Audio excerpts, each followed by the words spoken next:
السلام علیکم تمام دوستوں کو میرے یوٹیوب چینل عثمان وائس پر خوش آمدید۔ آپ تمام دوستوں سے گزارش ہے کہ میرے یوٹیوب چینل عثمان وائس کو ضرور سبسکرائب کریں اور اس ویڈیو کو بھی شیئر کریں۔ شکریہ۔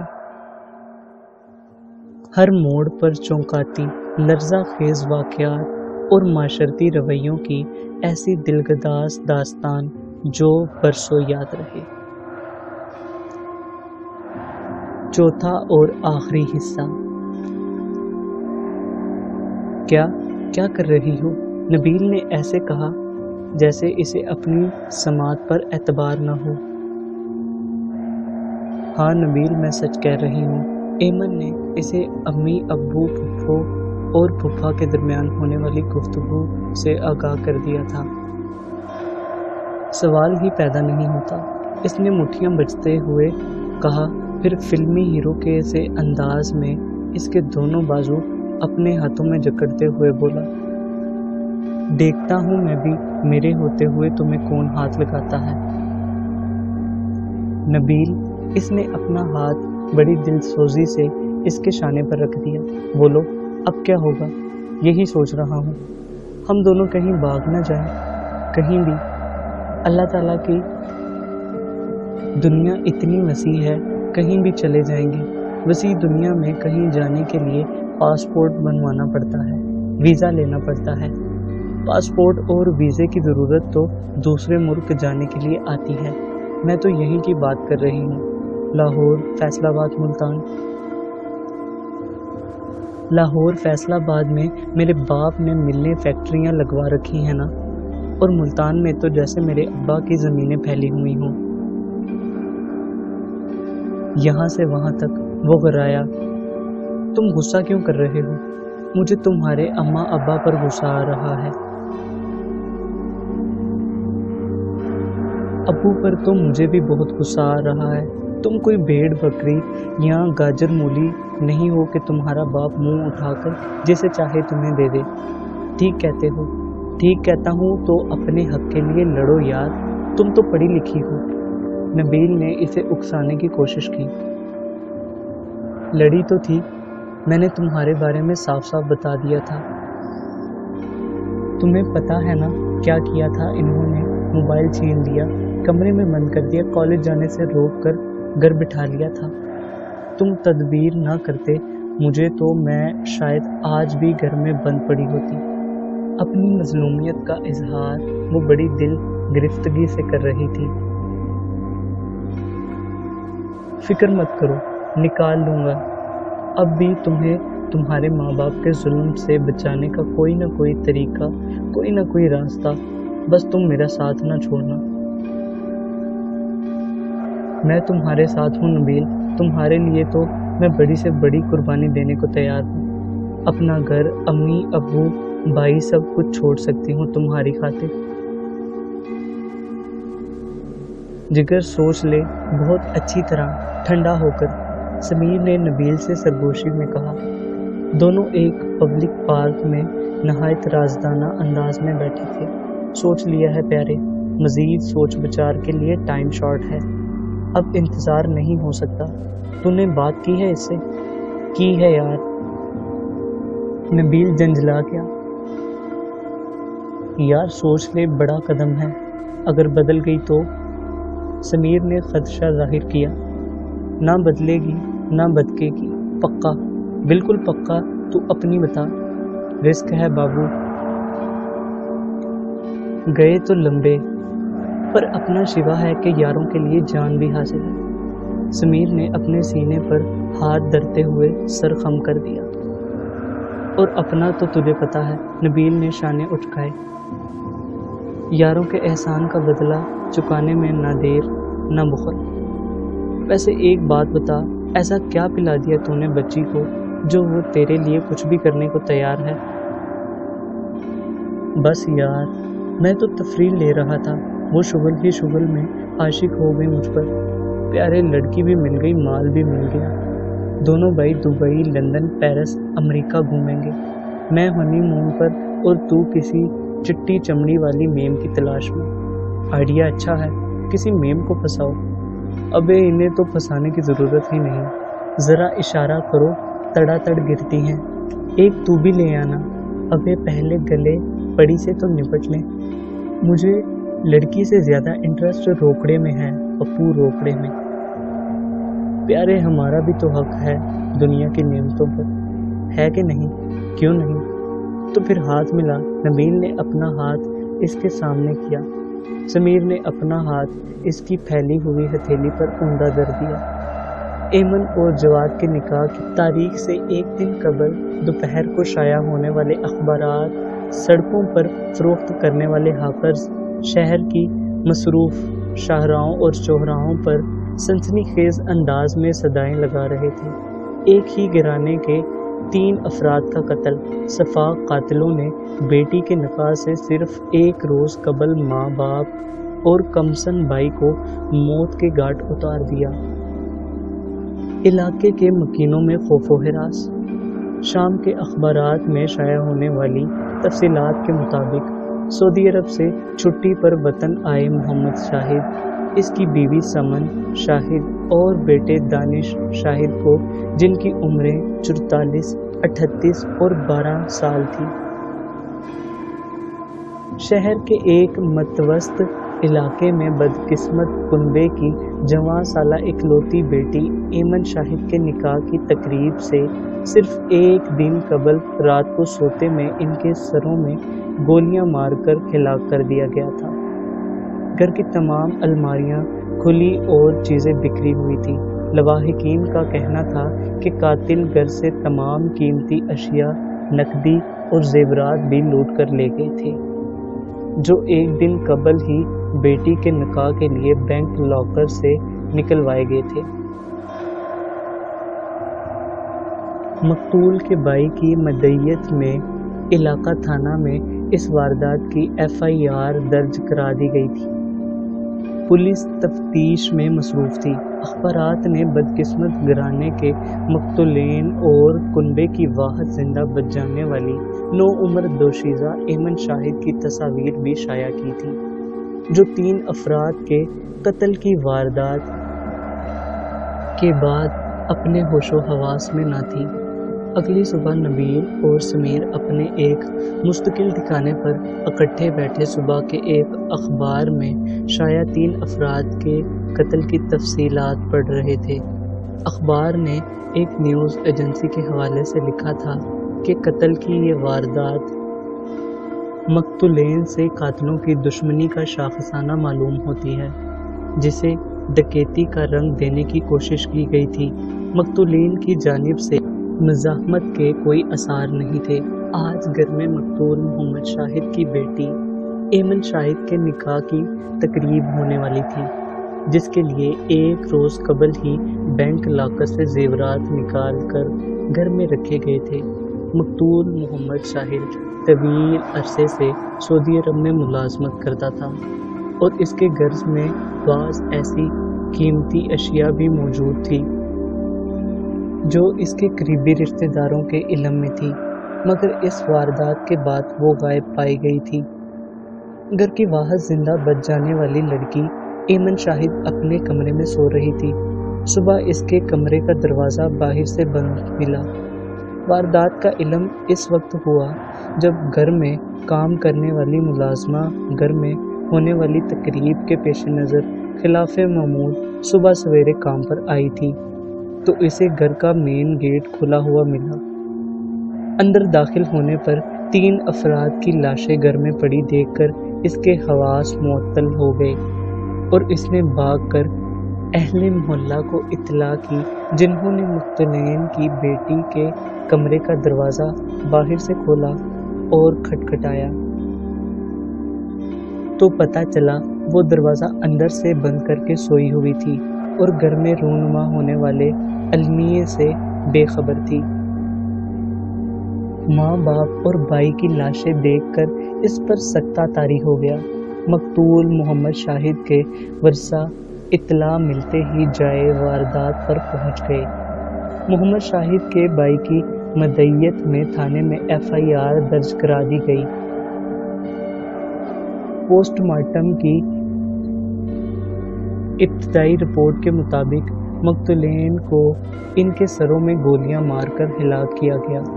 خدشہ یہ ہے کہ مارنے سے قبل انہیں بے ہوش بھی کیا گیا تھا۔ تفصیل حتمی پوسٹ مارٹم کی آنے پر ہی معلوم ہو سکے گی۔ پولیس نے جائے واردات کا تفصیلی معائنہ کیا اور ملزمان کے فنگر پرنٹس حاصل کر لیے ہیں۔ آخری خبر موصول ہونے تک بدقسمت کنبے کی واحد زندہ فرد رنج و غم کی شدت کے باعث پولیس کو بیان دینے سے قاصر تھی۔ میتوں کی مقامی قبرستان میں تدفین کر دی گئی تھی۔ تدفین میں علاقے کے لوگوں نے کثیر تعداد میں شرکت کی۔ ہر آنکھ اشکبار تھی۔ اہل محلہ کا کہنا تھا کہ محمد شاہد ایک نیک شخص تھے، بیرون ملک ملازمت کرتا تھا اور اس کی کسی سے دشمنی نہیں تھی۔ واردات کے بعد سے علاقے میں خوف و ہراس ہے۔ اخبار والوں نے تو پوری فلم ہی چلا دی یار۔ نبیل نے خبر پڑھنے اور تصویر دیکھنے کے بعد سمیر کی طرف دیکھتے ہوئے کہا، جگر یہ کہیں فلم کا ٹریلر نہ بن جائے۔ سمیر کی نگاہوں میں خوف تھا۔ کیا مطلب؟ نبیل بولا۔ لڑکی انوالو ہے پیارے، کہیں کھل نہ جائے۔ سمیر نے خدشہ ظاہر کیا۔ نہیں، اس نے مجھے وچن دے رکھا ہے کہ مر جاؤں گی مگر تم پر حرف نہ آنے دوں گی۔ اللہ کرے ایسا ہی ہو۔ تیرا مطلب ہے وہ مر جائے؟ نبیل مسکرایا۔ میرا مطلب ہے اب آگے کیا پروگرام ہے؟ یار ہم ادار کے قائل نہیں۔ پہلے تو نقد و نقد اس مال کا حساب ہوگا جو بیانہ ملا ہے، باقی اللہ خیر کرے بعد میں۔ اور بعد میں چھوکری نے حساب مانگا تو؟ پیارے اس مال شال کی کوئی پرواہ نہیں، وہ تو بس نبیل کے عشق میں اس کی ہیر بنی ہوئی ہے، نبیل نے کہا۔ سوئم تک رشتہ دار ایمن کو کسی بچے کی طرح لیے بیٹھے رہے۔ کوئی اس کا سر دباتا، کوئی ہاتھ پاؤں سے ہلاتا، وہ آنکھیں بند کیے پڑی رہتی۔ آنکھیں کھولتی تو ماں باپ اور بھائی کو یاد کر کے چیخنے چلانے اور رونے لگتی۔ اپنے پرائے خدا کی پناہ مانگتے، کانوں کو ہاتھ لگاتے۔ شاہد کے رشتہ دار پولیس سے مسلسل رابطے میں تھے۔ بھائی کہتے جب تک میں ان کے قاتلوں کو پکڑ نہیں لوں گا چین سے نہیں بیٹھوں گا۔ ایسے واقعات میں پولیس اور قانون کا جو کردار ہوتا ہے وہ ہم سب کو معلوم ہے، ورنہ کتنے ہی قتل اور دیگر جرائم ایسے ہوتے ہیں جو متعلقین کی سستی کاہلی اور عدم دلچسپی، خوف یا کمزوری و بزدلی کے باعث سرد خانوں میں جا پڑتے ہیں یا داخلے دفتر ہو جاتے ہیں۔ جرم کرتے ہوئے مجرم سوچتا ہے فلاں واردات کا مجرم کب پکڑا گیا جو میں پکڑا جاؤں گا، لیکن یہ بھی حقیقت ہے کہ مجرم کی ہزار چالاکیاں اور متعلقین کی عدم دلچسپی کے باوجود پولیس اگر مجرم تک پہنچنا چاہے تو مجرم کی ساری چالاکی پولیس کی زیر کی اور فرض شناسی کے سامنے دری رہ جاتی ہے۔ 3 افراد کے قتل کی اس واردات میں پولیس کی توجہ اس نقطے پر تھی کہ مجرموں کو مقتول جوڑے سے تو دشمنی ہو سکتی تھی، 12 سالہ بچے سے کیا عداوت تھی جو اسے بھی مار دیا گیا تھا، اور اگر یہ ڈکیتی کی واردات تھی تو علیحدہ کمرے میں سوئے اس بچے کو بھی قتل کرنا کیوں ضروری سمجھا گیا تھا؟ اس کے کمرے کو بھی باہر سے ویسے ہی کنڈی لگا کر اسے واردات سے بے خبر اور زندہ رہنے دیا جا سکتا تھا، جیسے وہ اس گھرانے کی نوجوان لڑکی کو زندہ چھوڑ گئے تھے۔ نبیل کے حسابوں ایمن لاکھ پکی کتنی ہی ہوشیار، اس پر کتنی ہی عاشق اور اس کے لیے کچھ ہی کیوں نہ کر گزرنے کی حامل صحیح تھی، تو ایک نوجوان اور ناتجربہ کار لڑکی کبوتر کی آنکھیں بند کر لینے سے بلی کے جھپٹنے کا خطرہ تو نہیں ٹل جاتا۔ اس کی حالت سنبھلی تو پولیس کے تفتیشی افسر نے اس کا بیان لیا اور اس پر تابڑ توڑ ایسے سوالوں کی بوجھاڑ کر دی کہ ایمن کو کھلنے میں زیادہ وقت نہیں لگا۔ اخبار فروشوں نے شہر کی سڑکوں اور چوراہوں پر صدائیں لگانی شروع کر دی۔ 3 افراد کے قتل کا ڈراپ سین، مقتول جوڑے کی اپنی ہی بیٹی شریک جرم، آشنا اور اس کے دوست کی ماں باپ اور بھائی کے قتل میں معاونت کی۔ ملزمہ زیر حراست، دیگر 2 ملزمان کی گرفتاری کے لیے چھاپے۔ جس نے سنا وہ حیرت کے سمندر میں ڈوب گیا۔ اہل محلہ، رشتہ دار سب حیران پریشان تھے۔ کیا اولاد اور وہ بھی بیٹی اس قدر بے رحم ہو سکتی ہے؟ ایمن ہر گھر کا موضوع بن گئی تھی۔ لوگ اس پر لعنت ملامت کر رہے تھے۔ بڑی پھپھو سے کہا جاتا، شکر کرو تم ایسی بے رحم سے بچ گئی ہو۔ اپنے اطرافی بیان میں ایمن نے پولیس کو بتا دیا تھا کہ اس کے ماں باپ اور بھائی کے قتل کا منصوبہ نبیل نے بنایا تھا۔ اس میں ایمن سے کہا تھا کہ والدین کے راستے سے ہٹ جانے کے بعد وہ خود مختار ہو جاتی اور اپنی مرضی سے شادی کر سکتی تھی۔ نبیل نے کہا تھا شادی کے بعد وہ باپ کی چھوڑی ہوئی تمام جائیداد کی واحد وارث اسی صورت میں ہو سکتی تھی جب اس کے چھوٹے بھائی کا پتہ بھی کاٹ دیا جائے۔ جائیداد کی واحد وارث ہونے کی صورت میں وہ اسے فروخت کرنے کی مجاز تھی۔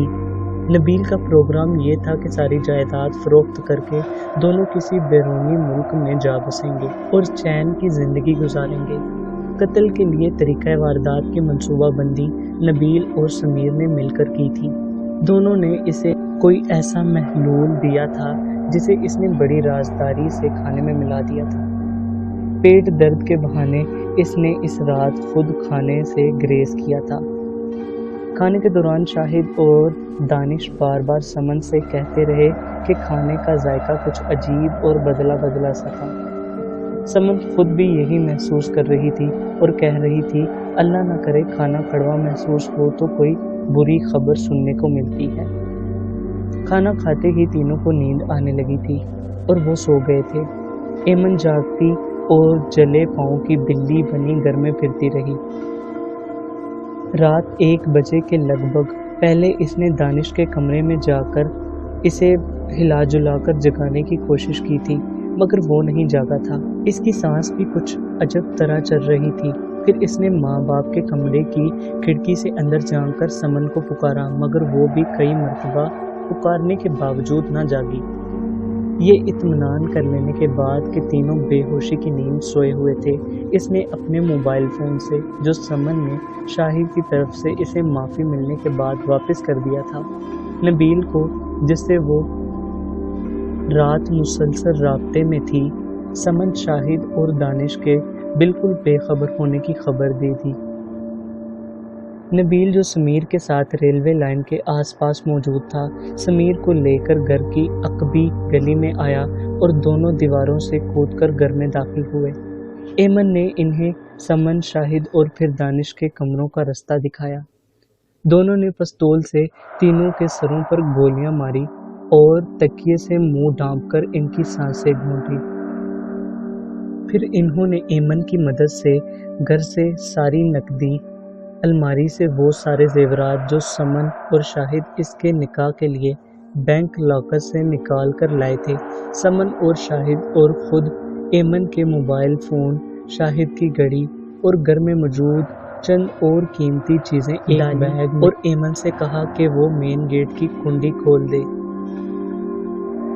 تاکہ صبح جب دودھ والا یا ملازمہ آئے تو اسے گھر میں داخل ہونے میں کوئی دشواری نہ ہو۔ عقبی دیوار پلانگ کر واپس جانے سے قبل انہوں نے ایمن کو اپنے کمرے میں جا کر دروازہ بند اندر سے کر لینے کی ہدایت کی تھی اور ساتھ ہی یہ بھی کہا تھا کہ وہ اس کے کمرے کی کنڈی باہر سے چڑھا دیں گے تاکہ لوگوں کو واردات کا علم ہونے پر یہ تاثر ملے کہ اس کا دروازہ باہر سے بند کر دیا گیا تھا۔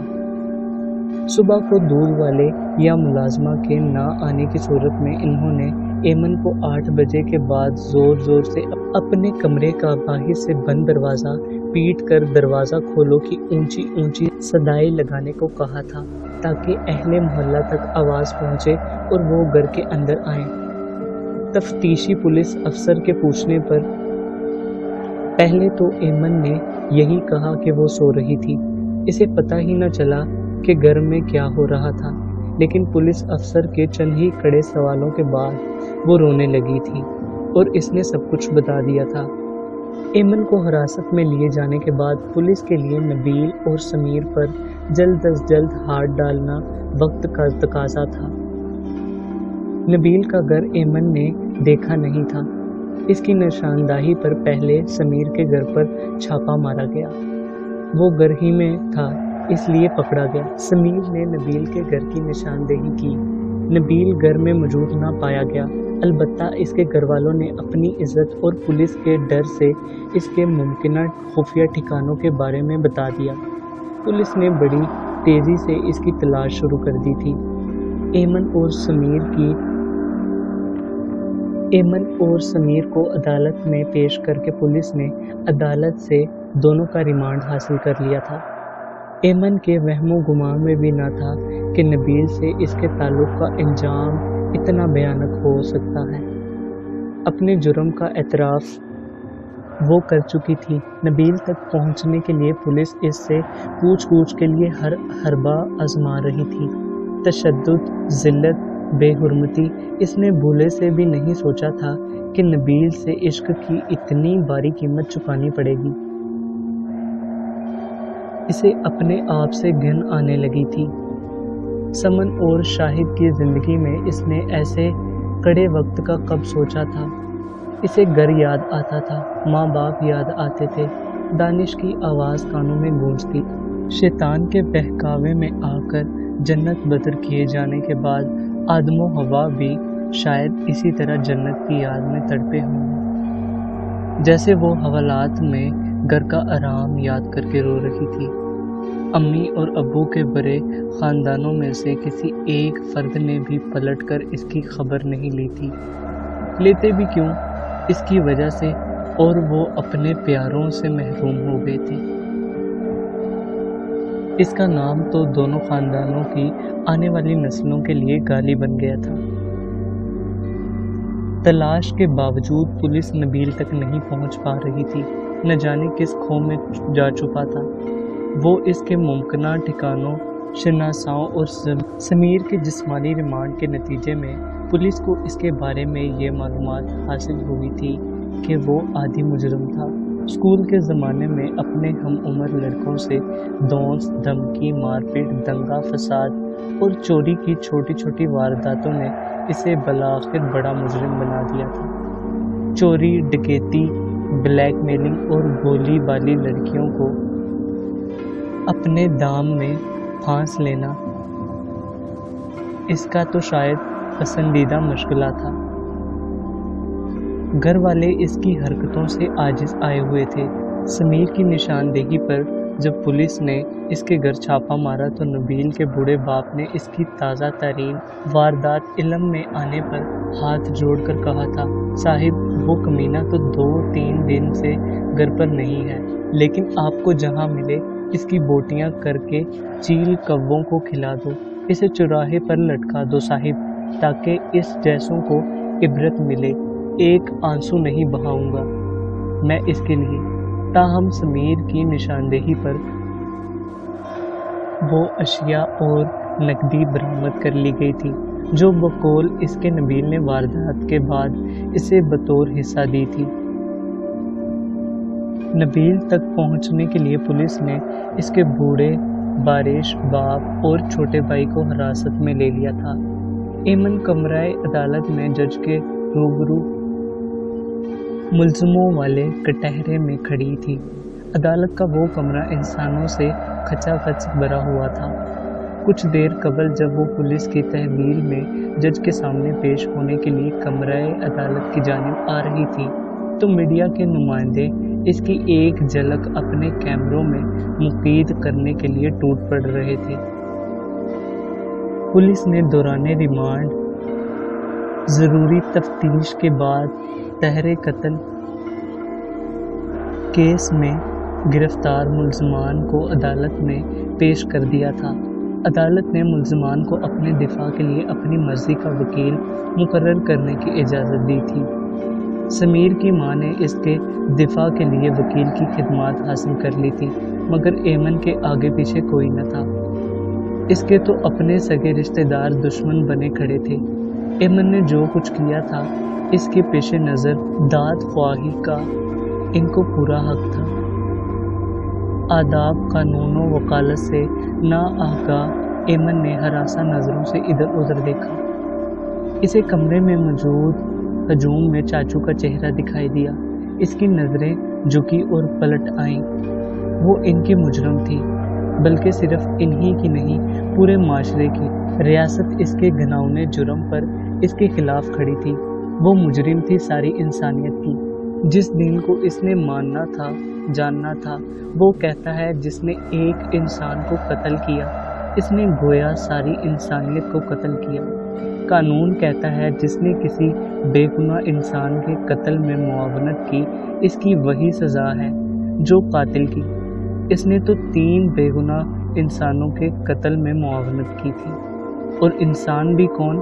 جن سے اس کا خدا اور بندے کے تعلق کے بعد سب سے قریبی رشتہ تھا، ماں باپ اور بھائی۔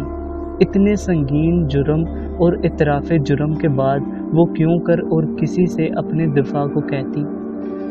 وہ معاشرے اور قانون کی مجرم تھی، دین و انسانیت کی گناہ گار تھی، اور اپنی بدعمالی کے لیے اپنے خالق کو جواب دیتی۔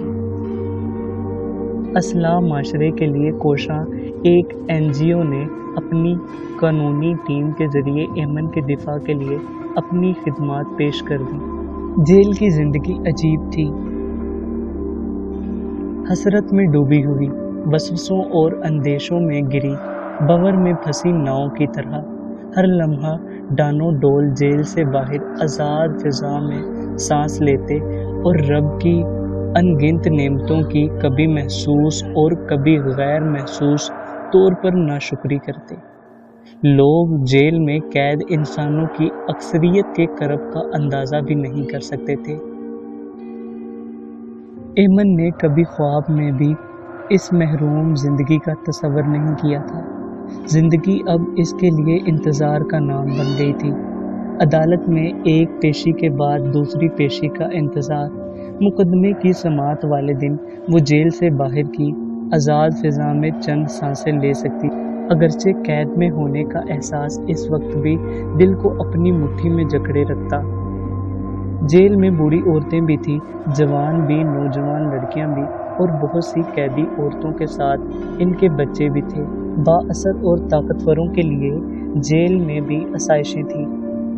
اہلکاران انہیں تعزین دیتے اور خاطر خواہ خدمت کرتے۔ نادر اور کمزور قیدی عورتوں کو گالیاں ملتی، ذلت ملتی۔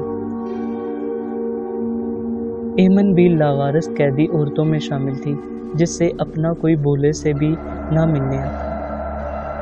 سب اسے بھول گئے تھے، حالانکہ اب کوئی ایسا لمحہ نہ تھا جب وہ اپنا دامن دل ان کی یادوں سے چھڑا پاتی۔ اسے امی یاد آتی، ابو یاد آتے، دانش یاد آتا۔ خاندان کے ایک ایک فرد کی صورت اس کی نگاہوں میں رہ رہ کر گھومتی۔ محلے والے یاد آتے، کالج کی دوستوں کی یاد تڑپاتی، اساتذہ کا خیال آتا۔ وہ سب اب اسے نہ جانے کن الفاظ میں یاد کرتے ہوں گے، اور یاد بھی کرتے ہوں گے کہ نہیں۔ امی، ابو اور دانش کی کفن میں لپٹی میتوں کا تصور اسے رات بھر جگائے رکھتا۔ تو نے یہ کیا کیا ایمن؟ امی کے بے حس و حرکت لب گلا کرتے۔ اتنی بے رحمی کی امید نہیں تھی تم سے۔ سفید کفن میں لپٹے ابو کے چہرے پر اسے یہ تحریر لکھی نظر آتی۔ دانش کا معصوم اور بے جان چہرہ کہتا، باجی میرا کیا قصور؟ وہ گھبرا کر اٹھ بیٹھتی اور بیرک میں ٹہلنا شروع کر دیتی۔ کبھی وحشت زدہ ہو کر آنکھیں پھاڑ پھاڑ کر ادھر ادھر دیکھنے لگتی، کبھی اپنے بالوں کو مٹھیوں میں جکڑ کر کھینچتی، کبھی رونے لگتی۔ یہ ایک اس کا نہیں، بہت سی قیدی عورتوں کا حال تھا، بلکہ بعض تو وحشت میں دیوانگی کی حدوں کو جا پہنچتی، چیخنے چلانے اور اول فول بکنے لگتے۔ ایمن کو اکثر نبیل کا خیال بھی آتا، محبت سے نہیں، نفرت اور حقارت سے، دل بستگی سے نہیں، گن کے ساتھ۔ اس کی وجہ سے وہ ان حالوں کو پہنچی تھی۔ پولیس اسے تلاش نہ کر سکی۔ مرد ہوتا تو بھاگتا نہیں، اور اگر بھاگتا تو کچھ عجب نہ۔ وہ اب بھی اس کے شہر سے نہیں نکلی ہوتی۔ اس کے فرار نے ایمن کو اس کی کمینگی، اس کی تمام تر بدصورتی کے ساتھ دکھا دی تھی۔ وہ بد کردار ہی نہیں تھا، بزدل بھی تھا۔ ایمن کو اس سے نفرت ہو گئی تھی۔ این جی او کی قانونی ٹیم کے ایک سینئر وکیل نے ایمن سے وقوع اور اس سے قبل کے حالات و واقعات کی جملہ تفصیلات حاصل کر لی تھی۔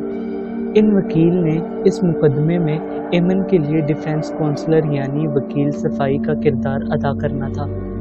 ایمن ابتدا میں بہت گھبرائی، وہ زبان ہی نہیں کھولنا چاہتی تھی، لیکن وکیل نے اس سے کہا، اولاد کو اپنے والدین سے، شاگرد کو استاد سے، مریضوں کو ڈاکٹروں سے اور مجرم کو اپنے وکیل سے کوئی بات چھپانی نہیں چاہیے، ورنہ نقصان ہوتا ہے۔ ماں باپ سے رازداری برتنے کا انجام تو وہ بھگت رہی تھی۔ نبیل کے اپنے پیچھے آنے کا قصہ اس نے صرف ایک مرتبہ امی کو بتایا تھا۔ اگر وہ ان سے رازداری نہ برتتی اور انہیں مسلسل باخبر رکھتی تو شاید بات یہاں تک نہ پہنچ پاتی۔ اس نے اپنی کتاب زندگی کا ایک ایک ورق اپنے وکیل کے سامنے الٹ دیا تھا، جسے انہوں نے نہایت عرق ریزی سے دیکھا تھا۔ ایمن اعتراف جرم کر چکی تھی، اپنے کیے پر نادم اور زمین کی خلش سے مضطرب تھی۔ اس نے اپنے وکیل کو اپنی چھوٹی سی عمر کی مختصر سی داستان سے آگاہ کرنے کے بعد کہا، سر آپ مجھے بے قصور ثابت کر کے سزا سے بچانے کی کوشش مت کیجیے گا۔ میں نے گناہ کیا ہے، میں مجرم ہوں، مجھے اپنے جرم کی سزا ضرور ملنی چاہیے۔ سزا سے تو کوئی مجرم بچ نہیں سکتا۔ وکیل نے کہا، نہیں سر، بچ بھی جاتے ہیں۔ وہ بچ گیا کہ نہیں؟ ایمن کی آواز رند گئی۔ اس کا اشارہ نبیل کی جانب تھا۔ اب وہ بولے سے بھی نبیل کا نام اپنی زبان پر نہیں لانا چاہتی تھی۔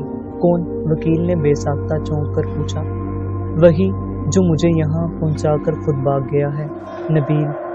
اس نے نظریں جھکا کر اثبات میں سر ہلا دیا۔ یہ تم کیسے کہہ سکتی ہو کہ وہ بچ گیا؟ ہو سکتا ہے وہ تم سے اور سمیر سے بھی زیادہ عذاب میں مبتلا ہو۔ ایمن چونک کر قدرے بے یقینی سے وکیل کو دیکھنے لگی۔ جب سڑک پر کوئی شدید حادثہ ہوتا ہے تو متاثرین میں سے کوئی زخموں کی تاب نہ لا کر مر جاتا ہے، کوئی زخم بھرنے کے بعد دوبارہ زندگی میں واپس آ جاتا ہے، کوئی معذور تو ہو جاتا ہے مگر پھر زندگی سے سمجھوتا کر لیتا ہے، مگر کوئی ایسا بھی ہوتا ہے جو کوما میں جا کر موت اور زندگی کے درمیان معلق رہتا ہے۔ سانس کی ڈور تو چلتی ہے مگر زندہ ہوتے ہوئے بھی مردوں سے بدتر اس کی وجہ سے اس کے متعلقین بھی امید اور نا امیدی کے تختے پر لٹکے رہتے ہیں۔ جرم کے بعد سزا سے بچنے کے لیے مفرور ہو جانے والا مجرم اور اس کے متعلقین بھی ایسی ہی کیفیت میں ہوتے ہیں۔ اور ایک بات میں تمہیں بتا دوں، میرا ایمان ہے کہ مجرم اپنے جرم کی سزا کسی نہ کسی صورت میں اسی دنیا میں بھگتتا ہے، اور اوپر کا معاملہ تو اوپر والا ہی جانے کہ اسے معاف کرتا ہے یا دیتا ہے دائمی عذاب۔ سر، جب آپ کو معلوم ہے کہ مجھے سزا ملنی ہی ملنی ہے تو آپ اپنا وقت کیوں ضائع کر رہے ہیں میری وکالت کر کے؟ ایمن نے کہا۔ وکیل نے چونک کر اسے دیکھا۔ بڑا عجیب سوال کر رہی تھی وہ۔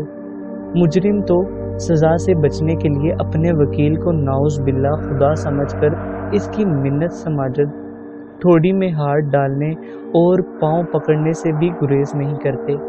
جرم کی بے کنی کے لیے ان اسباب و واقعات کو بھی تو ہائی لائٹ کرنا ضروری ہوتا ہے جو کسی انسان کو مجرم بننے کی وجہ بنتے ہیں۔ بگڑتے معاشرے کی اصلاح کے لیے ہر محاذ کو گرم رکھنے کی ضرورت ہوتی ہے۔ سر، ایمن نے اپنے بائیں ہاتھ کی انگلیاں ہتھیلی پر دوہری کر کے ناخن پر آنکھیں مرکوز کرتے ہوئے بوجھل آواز میں کہا، میں اپنی غلطی کی وجہ سے تعلیم بھی مکمل نہیں کر سکی۔ مجھے اس کا بے حد افسوس ہے۔ تعلیم کسی پر اپنے دروازے کبھی بند نہیں کرتی۔ تم اب بھی پڑھ سکتی ہو۔ تعلیم انسان کو انسان بناتی ہے۔ میں نے تو انسان بننے کی کوشش ہی نہیں کی، حیوان بن گئی۔ اپنے ماں باپ اور اکلوتے بھائی کے قاتل میں کون شریک ہوتا ہے بھلا؟ ایمن کی آواز بڑھ گئی اور آنکھوں سے آنسو ٹپکنے لگے۔ یہ اشک ندامت تھے۔ مقدمے کی سماعت کے دوران میں مختلف مقامات پر وکیل صفائی نے اپنی موکلہ کی حمایت میں ان کے اسباب و واقعات کو ممکنہ حد تک اجاگر کرنے کی کوشش کی تھی، جن کے اثرات کے باعث ایک بھولی بالی لڑکی مجرم بن گئی تھی، جبکہ وکیل استغاثہ کا نقطہ اعتراض یہ تھا کہ وکیل صفائی اپنی موکلہ کو معصوم اور بے گناہ ثابت کرنے کے لیے ہر پیشی پر غیر ضروری جذباتی تقریریں کر کے قتل کے اس بھیانک مقدمے کو ڈرامائی رنگ دینے کی کوشش کر رہا ہے۔ دوسری طرف وکیل صفائی کا کہنا تھا کہ وہ اس مقدمے میں عوام الناس اور میڈیا کی غیر معمولی دلچسپی کے باعث ان سماجی رویوں اور معاشرتی ناہمواریوں کو نمایاں کرنے کی ذمہ داری ادا کر رہے تھے، جو معاشرے میں اس قسم کے جرائم کو جنم دینے کی وجہ بنتے ہیں، تاکہ ان وجہ کا سد باب کیا جا سکے۔ وکیل صفائی نے مختلف اوقات میں جن نکات پر روشنی ڈالی تھا کہ اس عمر میں جب لڑکیاں خوشبوؤں اور ہواؤں سے سرگوشیاں کرتی ہیں، پھولوں کی پنکھڑیوں کو اپنی کتابوں میں دبا لیتی ہیں، تتلیوں کے پیچھے بھاگتی ہیں، جگنوؤں کو مٹھی میں دبا کر خواب دیکھتی اور گھر کے آنگن میں لیٹ کر چاند ستاروں سے باتیں کرتی ہیں، معاشرے کے بعض افراد کے غیر سماجی رویے ان نازک اور کومل نوعمر لڑکیوں کے احساسات کو بری طرح مجروح کرتے ہیں۔ کچلے ہوئے جذبات ان میں احساس محرومی کو جنم دیتے ہیں۔ معاشرے کا ناانصافی پر مبنی رویہ ان کے اندر موجود معصومیت کو سفاکی میں بدل دیتا ہے۔ ایسے ہی بے رحم حالات نے ایمن جیسی نازوں سے پلی بڑی ایک معزز اور تعلیمی یافتہ خاندان کی لڑکی کو خطرناک مجرم بنا دیا تھا۔ وکیل صفائی کا کہنا تھا کہ ان کی موکلہ جس معاشرے کی فرد تھی، وہ ماضی میں بھی انسانوں سے ہی گندہ بندہ تھا۔ انسانوں میں آپس میں رشتے ناتے بھی وہی تھے جو آج ہیں، لیکن شاید ان رشتوں ناتوں میں آج کے معاشرے سی بے حسی، لا تعلقی، خود غرضی اور نظر اندازگی نہیں تھی۔ رشتوں کو باندھ کر رکھا جاتا تھا، تعلق اور ناتوں کی حفاظت کی جاتی تھی۔ کسی کو غلط راہ پر چلتے دیکھ کر ٹوکنا فرض عین سمجھا جاتا تھا۔ جرم کی کومپل پھوٹنے سے پہلے ہی اس کی بیخ کنی کر دی جاتی تھی۔ بیٹیاں اور بہنیں سانجی ہوتی ہیں، ان کی آبرو کو اپنی ناموس سمجھا جاتا تھا۔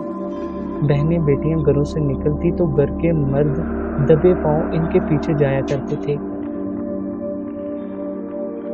اس لیے نہیں کہ انہیں اپنی بہن بیٹی پر بھروسہ نہ تھا، بلکہ انہیں تحفظ دینے کے لیے اور یہ دیکھنے کے لیے کہ کوئی لفنگا ان کے پیچھے نہ لگا ہو۔ کنبے مشترکہ نظام کے تحت رہتے، باپ سر پر نہ ہوتا تو بھائی، اور اگر بھائی نہ ہوتا تو چچا یا تایا، ماموں، خالو گھر سے نکلنے والی لڑکی کی محافظت سر انجام دیتے۔ ایمن کے باپ کی بسلسلہ روزگار گھر سے دوری کے دوران اس کے خاندان کے کسی فرد نے یہ ذمہ داری ادا نہیں کی۔ ماں ایمن کے کالج اس وقت گئی جب کالج سے اس کی غیر حاضری کی خبر آئی۔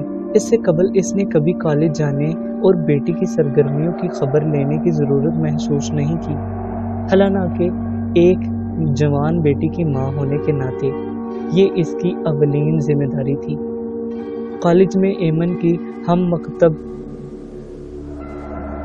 ساتھیوں نے اسے ایک نوجوان کے ساتھ موٹر سائیکل پر آتے جاتے دیکھا۔ ان میں سے اپنی قریبی دوستوں کو ایمن نے خود بتایا کہ وہ نوجوان اس کا کزن نہیں، عاشق تھا۔ کیا کبھی کسی لڑکی نے اپنی اساتذہ کو بتایا؟ اور اگر بتایا تو ایمن کی کبھی سرزنش کی گئی؟ کبھی نہیں۔ کالج کی لڑکیوں کا اپنے بوائے فرینڈز کے ساتھ آنا جانا عام سی بات تھی، جو پرنسپل، اساتذات اور کالج کے چوکیدار اور دیگر غیر تدریسی عملے کے علم میں بھی ہوتی تھی، مگر سب چشم پوشی کرتے، بلکہ کالج کے مین گیٹ پر تعینات چوکیدار تو لڑکیوں کو کالج کے اوقات کے دوران ان کے بوائے فرینڈز کے ساتھ جانے کی سہولت بھی فراہم کرتے تھے اور ان سے رشوت لیتے تھے۔ مفرور ملزم نبیل ایک دو دن نہیں بلکہ کافی عرصے تک ایمن کو اس علاقے ہی سے پک اینڈ ڈراپ کرتا رہا۔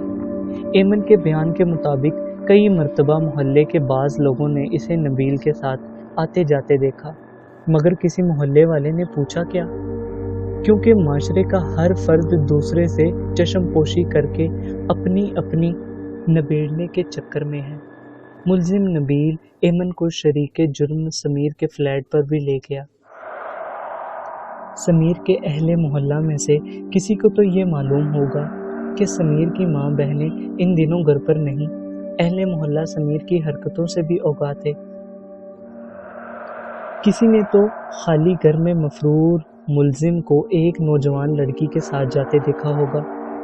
کسی نے یہ جاننے کی ضرورت محسوس نہیں کی کہ علاقے کے لیے نامانوس وہ نوجوان لڑکی جو کئی گھنٹے ایک نوجوان کے ساتھ ایک اکیلے فلیٹ میں رہی کون تھی، کہاں سے آئی تھی، اور ساتھی نوجوان اور اس کے دوست، اس کا اس سے کیا تعلق تھا، اور اگر بالفرض آس پاس فلیٹوں میں مقیم افراد میں سے کسی نے انہیں دیکھا ہی نہیں تو اس بے خبری پر 2 حرف بھیجنا چاہیے۔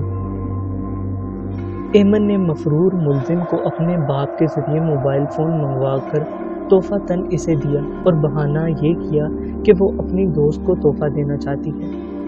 ماں نے اس دوست سے ملنا ضروری سمجھا نہیں، کیوں؟ وقوعہ کی شب دونوں ملزمان رات گئے دیوار پھاند کر مقتولین کے گھر داخل ہوئے۔ محلے میں رات کے لیے چوکیداری نظام نہیں تھا جو دیکھ سکتا کہ رات کے 2 افراد کسی کے گھر میں دیوار پھاند کر کیوں داخل ہوئے تھے۔ وکیل صفائی کے خیال میں معاشرے میں بسنے والے افراد کے غیر سماجی رویے جرم کی بنیادی وجہ تھی۔